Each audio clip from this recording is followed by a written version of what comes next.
Abdurahim, sen meni oldimga qachon kelding suhbatlashgani?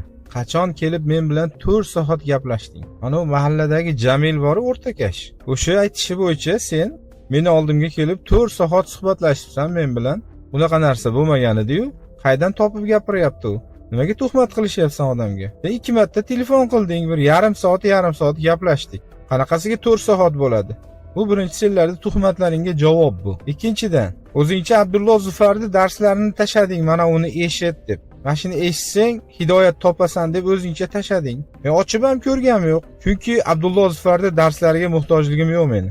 O'zimni aqlim, o'zimni kallam bor, o'zimni tushuncham bor, o'zim Qur'onni tushuna olaman. Menga birovni darsi kerak emas, bu narsani tushunishligim uchun. Sen jo'natgan darslarni eshitmaganim alam qildim. Shu sababdan sen ham hamma bir narsa qilyapti-yu, men ham bir hissam qo'shib qo'yay deb sen ham o'zingcha gap bilan mot qilib qo'yganimga chidolmayapsan.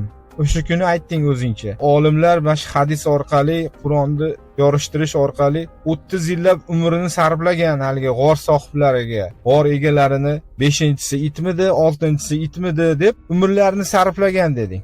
Shunda men aytdim, uni nima foydasi bor insoniyatga dedim. U 5-chisi bo'ladimi, 4-chisi it bo'ladimi? Nima foydasi bor? Foydasiz ilm deganman senga. Chunki uni ham foydasi bor degansan. Senga foydasi bordir, lekin menga shaxsan foydasi yo'q. It haqidagi 4-chisi itmi, 5-chisi itmi, g'or sohiblari nechta bo'lishgan, g'or sohiblarining soni nechta bo'lgan, menga qizig'i yo'q. U narsani Alloh taolo mendan so'ramaydi. 6-chisi itmidi, 5-chisi itmidi, jami soni nechta edi deb so'ramaydi.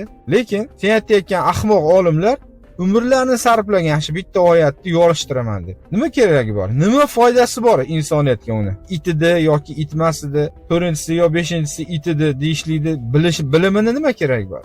Bunday bilimni nima keragi bor bizga? Nima foydasi bor qiyomatda? Shu gaplar bilan seni mot qilib qo'yganim uchun alam qilyapsan-da. Alam qilyapti senga.